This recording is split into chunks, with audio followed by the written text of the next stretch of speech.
Hello, and welcome back to another episode of the Roompact ResEdChat podcast. This is a show where we talk to cool people who talk about cool things in college student housing and residence life. I'm your host, Crystal Lay, and I use a she, her series pronouns. Today, we're going to talk about a topic that sometimes I think can be a little bit sensitive, whether that's related to your upbringing or maybe that's related to it just feels like it's pretty personal. We're talking about money. We're talking about financial wellness. We're talking about what's in your checkbook. Do people still use checkbooks? I don't know. But we're going to talk about financial wellness and your personal budget in housing. I know when I lived in, I did not pay all these bills, and I got this paycheck and I just started spending money. And so I know that I am not alone in that. And I thought, what a better way to give some tips and give some resources for folks who might be in similar situations to start off differently and better as you begin your journey or in the middle of your journey working in housing. So I wanted to reach out to someone who is very dear to me and is an expert in this area when we talk about finances. And I'm glad that she can join us today. And with that, I will have our guest introduce herself. Thanks, Crystal. My name is Jen Pridemore, and I'm a financial advisor. I partner with Northwestern Mutual, and I'm passionate about helping people balance living life today while planning for tomorrow. I believe that everyone should have a financial plan that creates a roadmap from where they're at today to achieving their most important financial goals.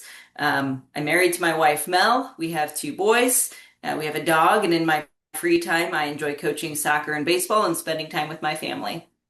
Uh, and a fun fact, I used to work with your wife years ago, really dynamic. And also, for folks listening, Jen is my financial advisor as well and has been there with me laughing, crying, and celebrating as I've moved along to employing or, including some of her tips, a lot of her tips for my own financial journey and path. So thank you so much for being here. So I want Happy to to be start. here.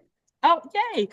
So I want to start with this question about living on campus. Again, in my intro, I talked about living on campus, and I did not have bills.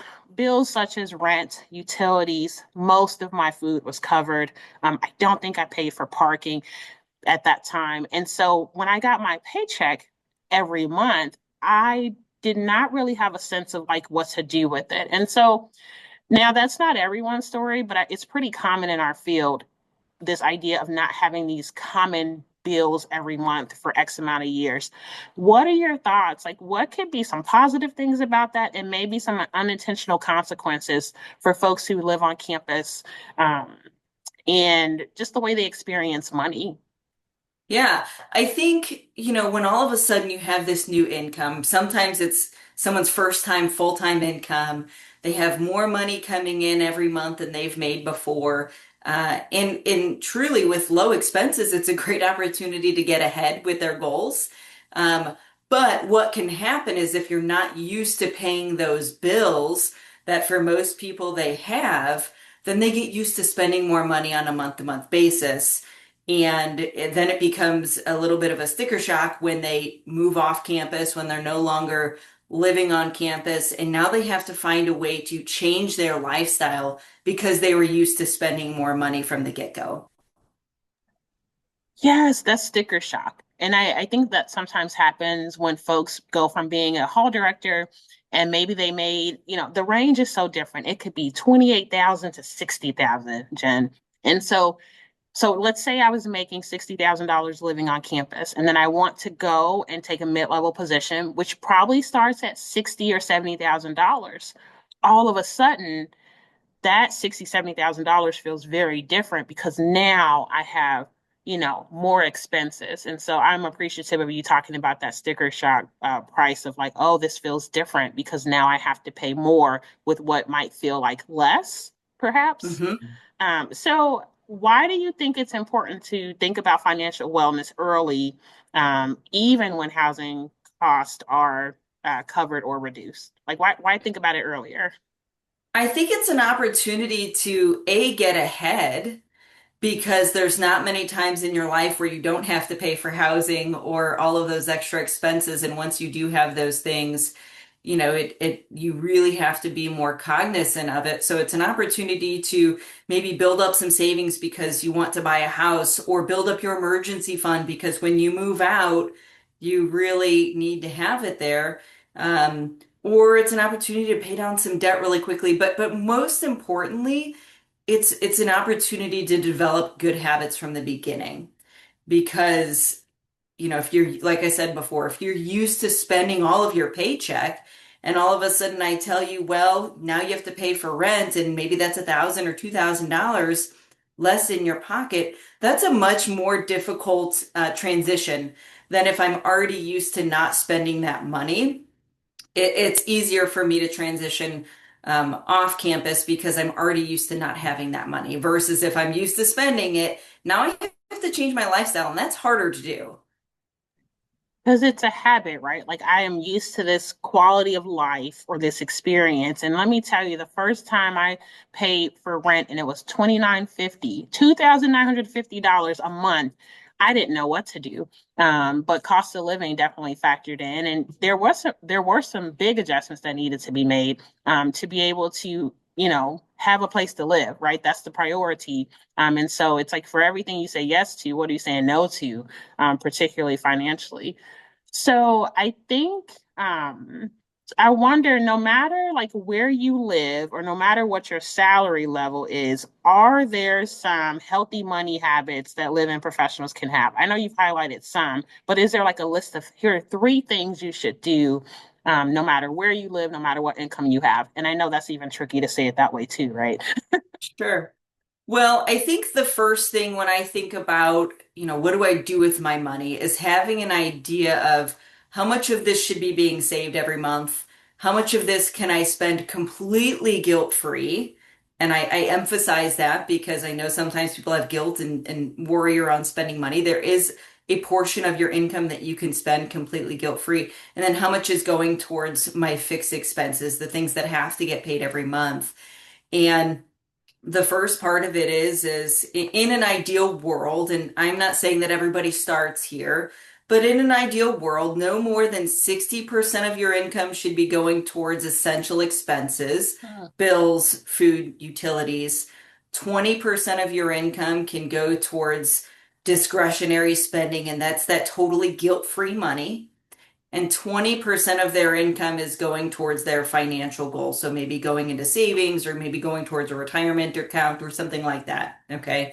And so one thing that is a thing, so if you think about your income, if somebody's making $3,000 a month, maybe 600 of that is going towards their financial goals right off the bat. Um, then I also think about planning as if I already have rent. Mm. Now, rent in different locations can look very different. Um, but that's where you can use that as the opportunity to get ahead in whatever your financial goals are. If that's, I want to buy a house when I move off campus, so I'm going to take that money that I would have been putting towards rent and I'm going to build up some savings so that when I'm ready to transition off and buy a house, the money is there. I want to go and rent when I move off campus. Well, a lot of apartment complexes require that you put first or last month's rent, or maybe even both in there. So Hmm. it's not just about affording the new payment, but it's also having enough to put that deposit down. I want to work on paying down some high interest credit card debt. So I'm going to take the money that I would have put towards rent. And again, I'm not going to spend it. I'm going to put it towards paying down that high interest credit card debt. So almost living as if I don't have that money to spend now, I think is an opportunity too. And when you talked about the first and last month rent, also moving, Jen, Yes, it's 100%. expensive. Like you could Moving is be not cheap. talking right between $2,000 and $7,000 to move. And so I really like that idea of I don't want to say out of sight, out of mind, but it's like being really intentional and saying, let me pretend, right, that I'm paying rent and I'm going to put this away, right? and I think you've talked to me before about like, is there a high yield savings account, right? Put your money in this high yield savings account. And and every time you talk about the 20-20-60, I write it down every time, because I was like, yes, I just want to keep that in my head, to continue to be planful. So thanks for sharing those. So, it also sounds like that feels very flexible to me. Like if you do these things, that feels flexible. You can still have discretionary income, you can save, and you can maintain your livelihood as far as making sure you have the things that you need to be okay. Or I say meet Maslow's bottom rung, right? Like, food, shelter, and then Mhm. hopefully opportunities to make connections too. So I think my next question would be, let's say folks live off campus or they're moving off campus. What could be some common financial surprises? I think you've highlighted some, but are there others that we might be missing? Um, one of them is, if for some reason you can't work, your apartment complex is not going to say you can skip rent payments. Mm, mm, And I think that goes back to this making sure that we've got money in savings in case something comes up, because there's a lot more potential problems that you can get into if something happens, if you don't have that emergency fund readily there. But you're right, moving expenses are very expensive, especially depending on how far you're going. Utilities. Now, if you leave the lights on in the apartment all day long, right, your utility bill your electric bill is going to be higher. Um, Same thing with water. Sometimes there's garbage expenses. Maybe now you're paying for internet and cable. So it's not just about the cost of rent. Now you've got all of these other things that you're going to be paying for on a monthly basis. And if you've never thought about that before, again, it comes with that sticker shock.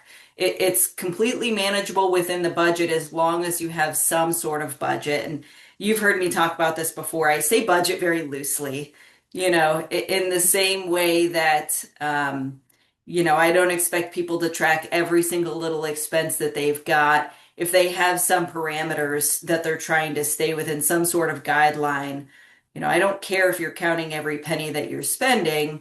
But if I know, again, if we go back to that 60-20-20, if I know that my income is 3,000 a month and 20% is discretionary, that means that I should be staying within $600 a month for discretionary spending.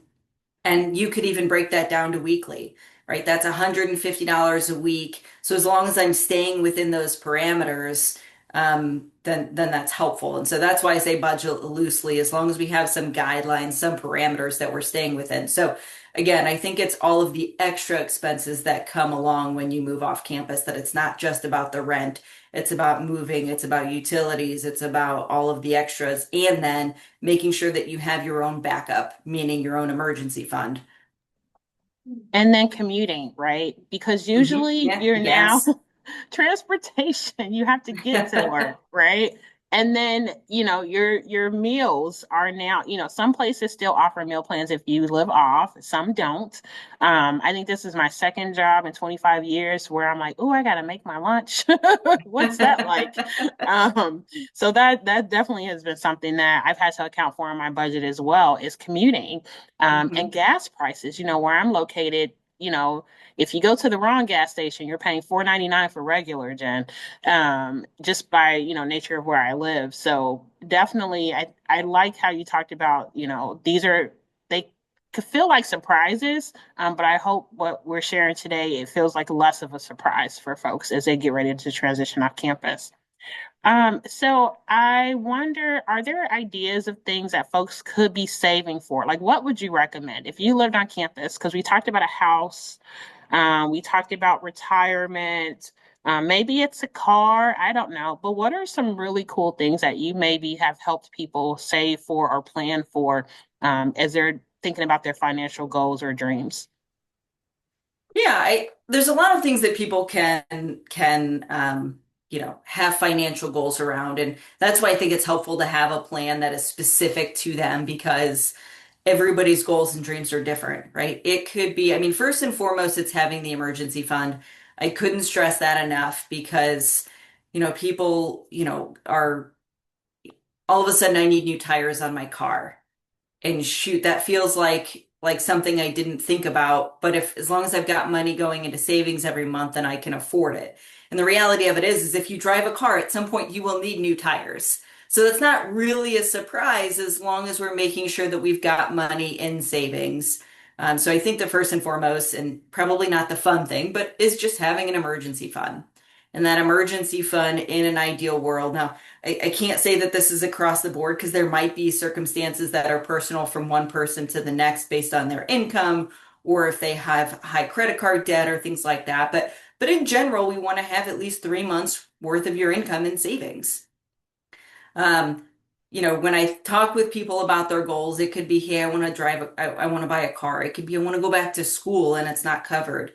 It could be, I want to take this vacation. This is my dream vacation. And that fits within the plan too. And so I think it's important to help people dream, kind of take the step off the treadmill of life of where go, go, go, go all the time and taking a step back and saying, what is really important to me? Maybe it's family planning. Maybe it's saving to be able to help our parents as they age. I mean, I know a lot of young professionals might not be thinking about that yet, but or it could be retirement or buying a house. Again, I would just go back to that's why it's helpful to think about what the goals are, and that's how we plan. You know what I thought of as you were speaking is, like your face would light up when you talked about these really cool life things. And it made me think about like we work so hard and there should not be guilt about enjoying, right?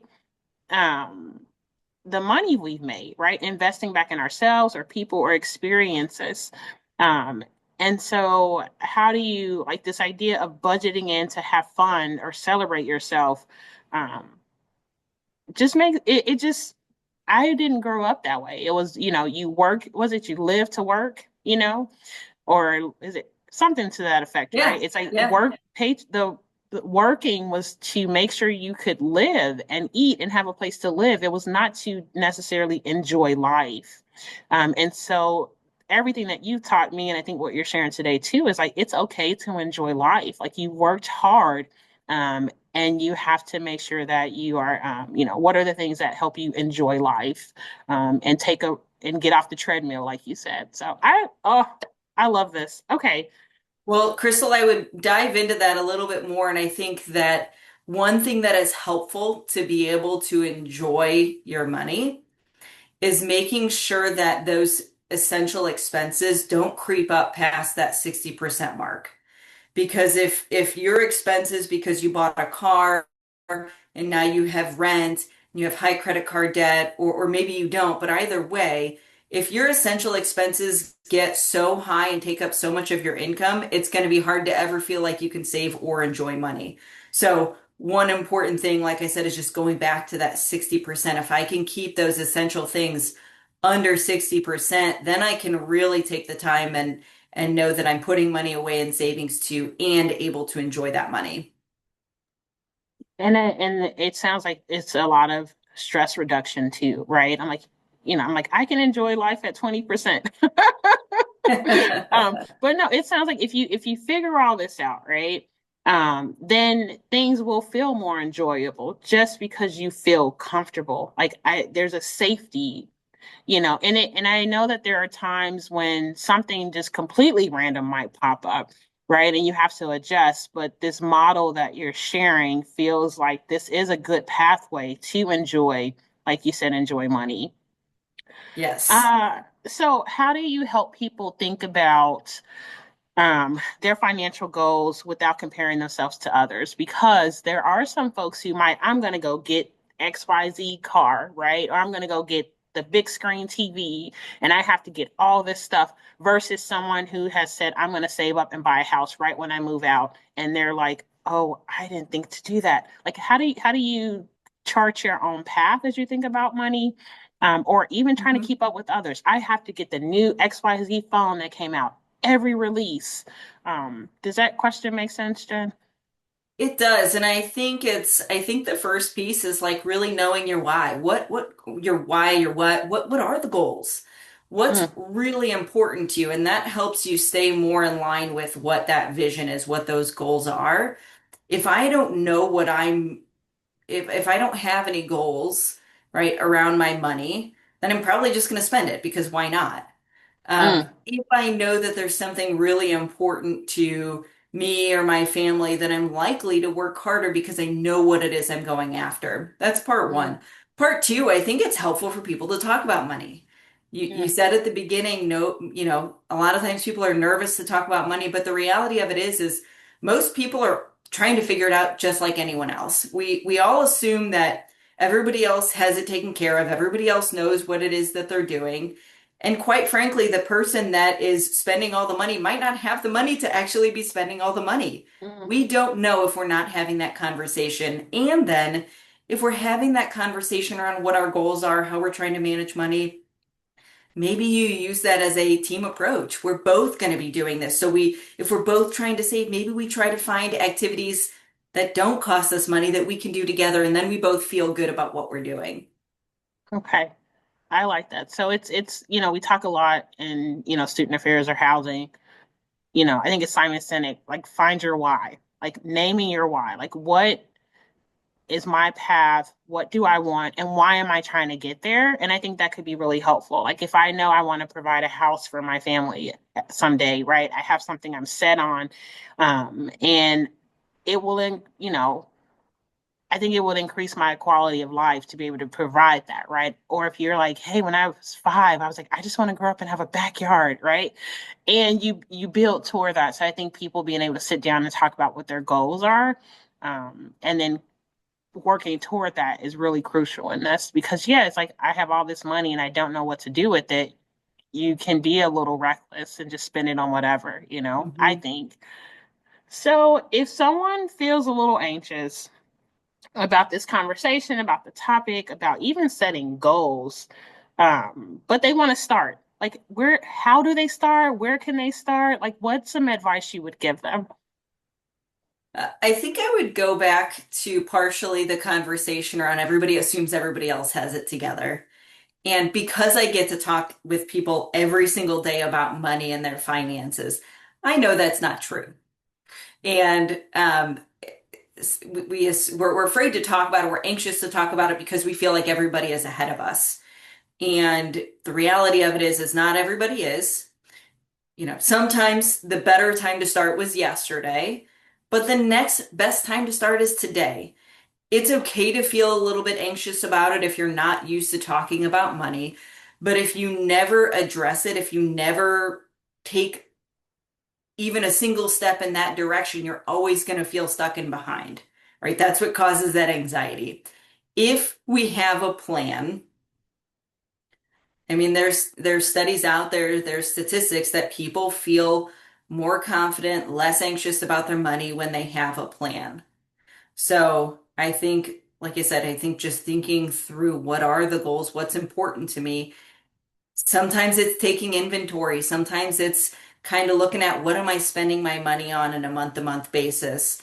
And it doesn't mean every single month you have to track your money and your spending, but maybe once in a while, just dive into your bank account and just kind of check what am I spending money on a month-to-month basis?